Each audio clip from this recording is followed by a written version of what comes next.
বাংলাদেশে জামাতে ইসলামী, বাংলাদেশে জামাতে ইসলামী, আবার বাংলাদেশে জামাতে ইসলামী, বাংলাদেশে জামাতে ইসলামী গড়বে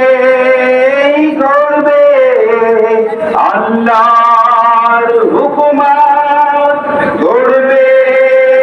গড়বে খেলাফতে রাশেদান, জনগণ নন্দিত আগামী, কোরআনের কাঙ্ক্ষিত আগামী, জনগণ নন্দিত আগামী, কোরআনের কাঙ্ক্ষিত আগামী। বাংলাদেশে জামাতে ইসলামী, বাংলাদেশে জামাতে ইসলামী,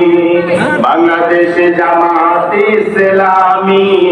বাংলাদেশে জামাতে